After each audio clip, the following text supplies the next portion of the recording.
Guys, welcome to the long-awaited Mongol Empire video. Sheesh. Okay, so I began this. Okay. This is for my first in the series of videos. So, guys, I hope you enjoy. This is for the 500 subscribers special. Okay, you guys voted on this, and so now I'm doing it. This is democracy, people. Anyways, the first thing I start off is obviously I'm Mongolia. I'm right between China and Russia. So the first thing I do, I become friends with both of them, right? Now, I make friends with Russia a little bit more than China because what I intend to do, my plan is, simply put, also I reduce the taxes so everyone's happy in Mongolia. So it's not literally 100% happiness. Anyways, what I do is I get a military access in Kazakhstan, but I don't get it in Russia. So I try to make him happier. And speaking of which, you might be wondering why I've already started with this strategy. Well, so funny thing actually, right? This isn't the first time I tried playing this. What happened was I was filming initially, right? The initial recording of this. And I went until 18 minutes of recording, and then the game crashed on me. So I had to delete all that footage. I had recorded it. I had to delete all of it because it was useless, and then I had to replay, and that's what you're seeing right now. So, anyways, that's besides the point. Anyways, I came up with this plan to befriend Kazakhstan and Russia so that I could get around Kyrgyzstan. Okay, get around, go through Kazakhstan, get to Kyrgyzstan. All in one go. I decided to take Kyrgyzstan and Tajikistan because I was confident my army could do it, which it did. And so now I was in a much better position. Still in debt, but whatever. And now the good thing was that since I had 0 tax rate, right? What it does is since it makes the citizens really happy, the conquered territories don't rebel as much. That's what I've realized. So even though I've literally gone 100 turns, or at least 50 something, many turns without assimilating, they don't rebel. Because they're happy. They might not be Mongolian, but they're happy. Because I mean, who the fuck likes getting taxed? Let's be real. Then China and India go to war, and I'm just like, oh yeah, my biggest competitors are at war. But then that doesn't matter. That doesn't matter at the moment, right? Because I'm still tiny. And my plan for this, at least this episode, was mainly just to take over Central Asia, because Central Asia is on the first logical step. Because to the north there's Russia, to the south there's China. Where else are you gonna go? Let's be real, right? So while the Chinese-Indian War was going on and just raging, I was I was building up my money and then recruiting a massive army in Kyrgyzstan, and then I assembled it and sent it all the way over to Turkmenistan because I wasn't ready to fight Uzbekistan or Kazakhstan, or at least I wasn't confident that I could fight them very easily. So I decided to take out the weaker Turkmenistan instead. And of course, this war went pretty well. I was able to conquer them completely. And so, yeah, that war ended pretty fast. So afterward, I realized, okay, I need to wait for another round to stimulate. Okay, yeah, that's the thing. That's the thing with, when you're playing as a small nation in this game, that's kind of the way you have to start out. You gotta, pile up a lot of money, then all in one burst, recruit as much people as you can, and then attack. That's how you do it. So that's how, but that process is time consuming. Also, I looked over at Europe and I saw Russia was just ravaging Germany. I'm like, holy shit, if they manage to take Germany, that's going to be a big problem because I have to fight them. And so I got the Czech Republic to attack Russia. And I was just looking at this for a moment. I was like, what the fuck is the clusterfuck going on in Europe? But whatever. I just left it alone. I was like, I ain't touching any more stuff. I'm just because I was just making sure that Russia couldn't take over Germany. Because they were looking like they were getting pretty close to. Right? That would be very bothersome. Let's be real. So I piled up on a huge chunk of money again, and then this time I was confident enough to go after Uzbekistan, and so I raised up all the armies that I could. And again, this is the burst, right? I'm in debt now, and that's how it works. Also, I got Uzbekistan to go to war with Russia and then declare war on them. The reason I did this, okay, was it doesn't distract Uzbekistan, right? It doesn't affect me because they're not connected to Russia. But what it does do is I did it because Uzbekistan was good allies with Russia, right? And so if you attack a good ally of a nation in this game, you piss off that nation as well.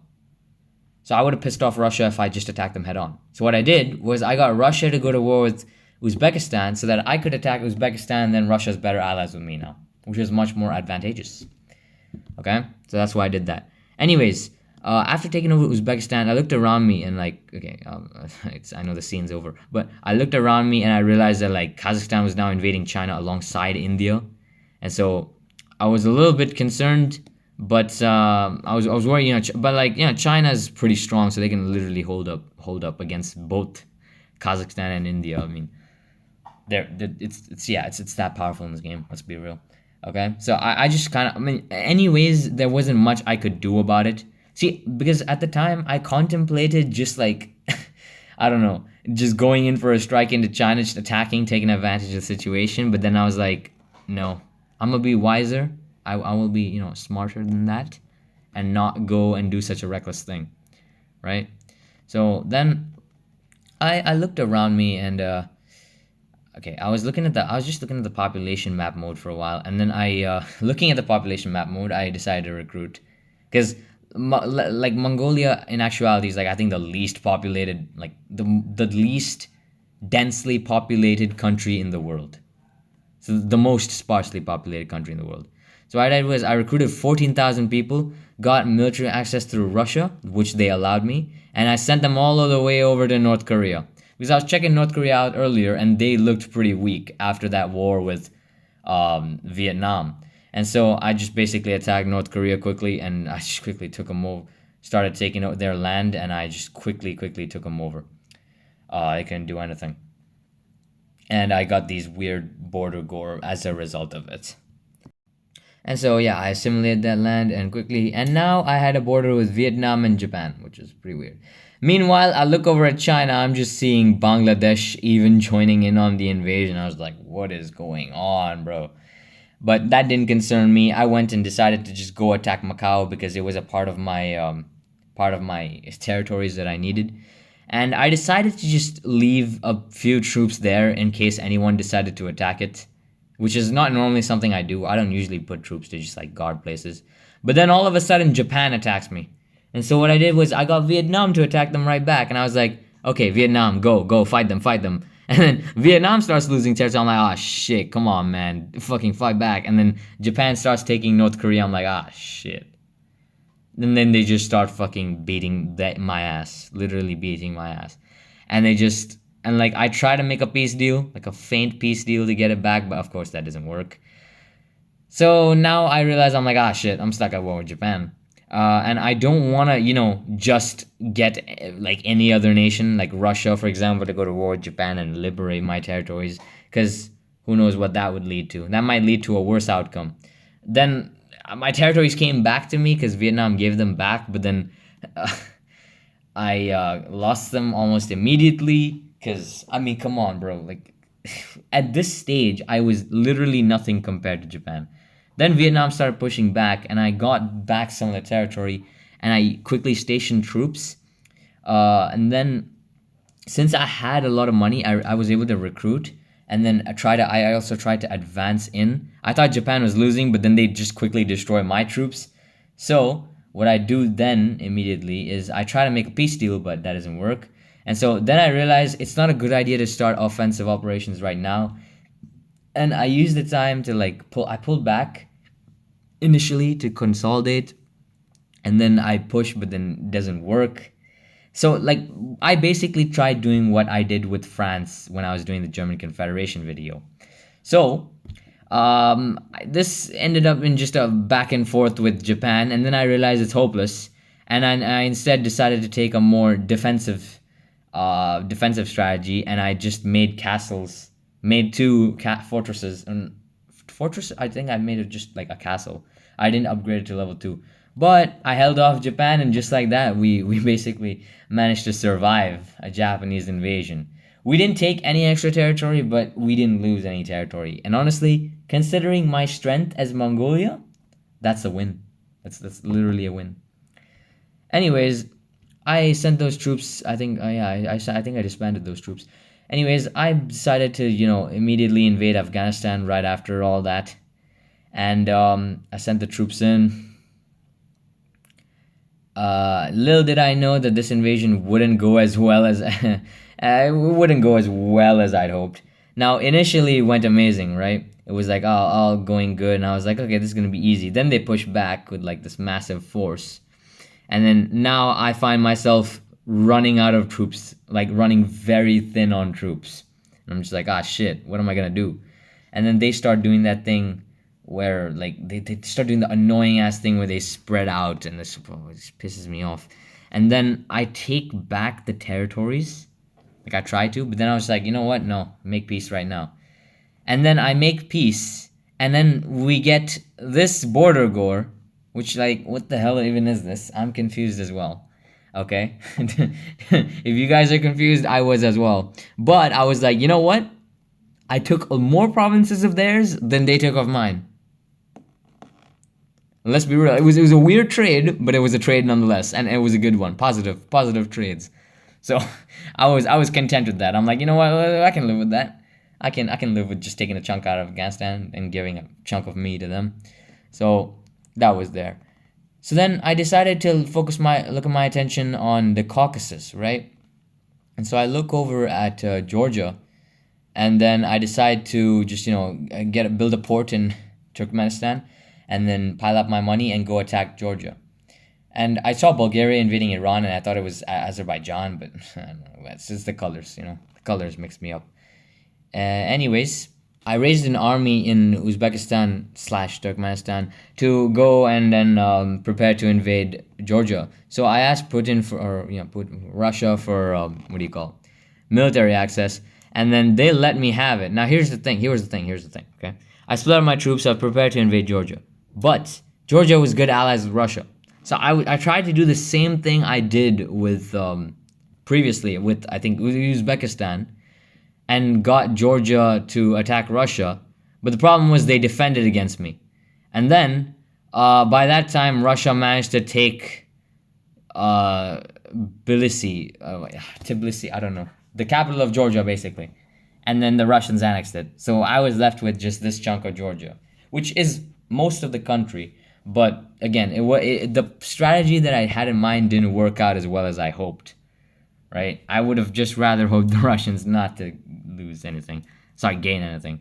Anyways, I later just looking away, I realized that Pakistan had invaded Afghanistan and just turned them into basically a rump state. And so I was like, you know what, might as well finish off the dying corpse. This time there would be no weird ass trade off of territory. Instead, yeah, this time it was just a massacre. Yeah, I won. It was very easy. I have nothing more to say. This is literally it. Just watch Afghanistan die. And they died. So, after annexing that territory, I realized now I was in a pretty good position compared to how I started out, right? And, of course, I assimilated the territory. And then what I did was I proceeded to go ask Russia for military access again, to send these troops all the way to the Caucasus. And then I decided that I was going to use them, I was planning to use them against Azerbaijan, but then I thought about it, which one to attack, and I realized that Azerbaijan was going to be quite a tough fight, so I was like, you know what, sure, let's go for it. And I tried to ask for, I threatened Armenia with military access, so that they would let me advance into their territory once when I'm invading. And so I went in. The war went pretty good, actually, mainly because I wasn't running on a debt. I wasn't running on debt. Instead, I was actually somewhat making positive economy, and so I was able to take over all of Azerbaijan and that extra province that had revolted from Iran, and so I annexed it all, and then I annexed that extra province as well. And so that war was an absolute success. And now I'd really established a really good foothold in the Caucasus, and I started assimilating them immediately just to solidify that foothold. And then I proceeded to get some money, save the game right there, because at this point, after that initial game crash, yeah, I was really wanting to make sure that I did not lose any game saves. Okay, but then soon after, I saw that Pakistan was getting invaded by India. I'm like, you know what? I gotta jump in on this action right now. And it went pretty successful, you could say. And I think, yeah, even Kazakhstan was invading Pakistan, which I don't know. I mean, I find that kind of random, but like, sure, I guess all the better.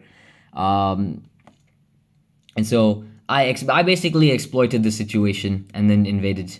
Let's be real, it's the easiest way to do this.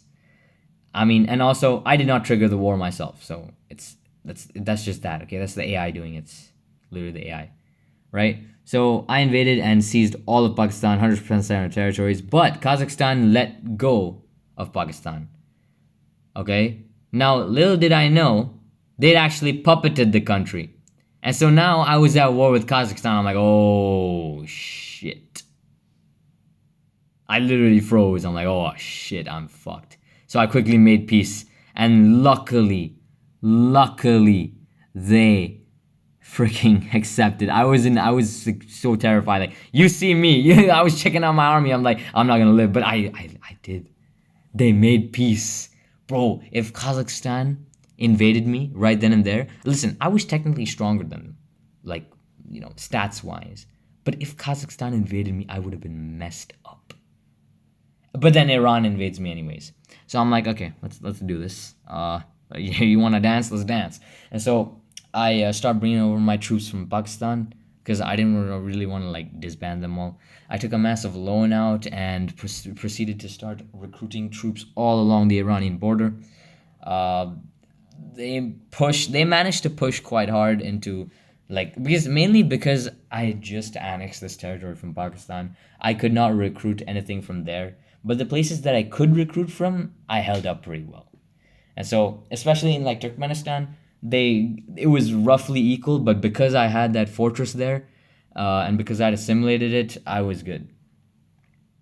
And so I realized all I had to do was just hold out the territories in the eastern side of Iran, east border with Iran, until like the Pakistani troops came, right? The troops from Pakistan came.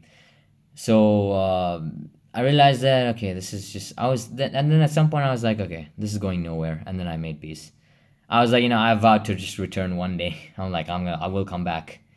But then I decided to, bunch up my troops and then just organize my troops, and then go and invade Armenia as consolation. Because Mongolians, if we're keeping to the lore, or the keeping to the logic of the old Mongol hordes, they really love conquering things. So, as an apology, we conquered Armenia.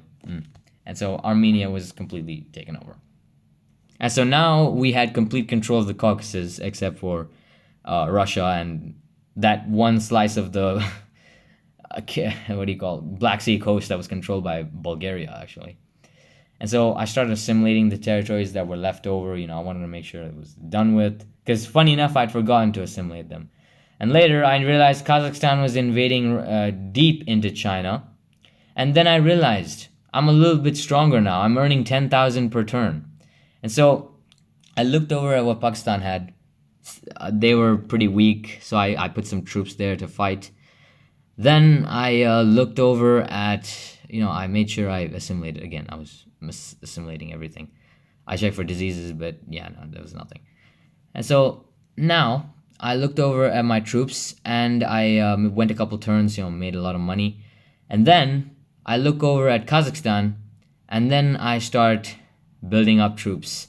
I start building up troops in Mongolia. Okay, mainly.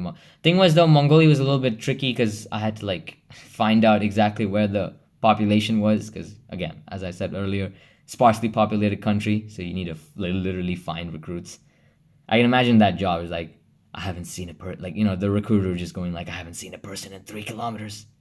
And so I prepared to invade Kazakhstan. But that's in the next episode.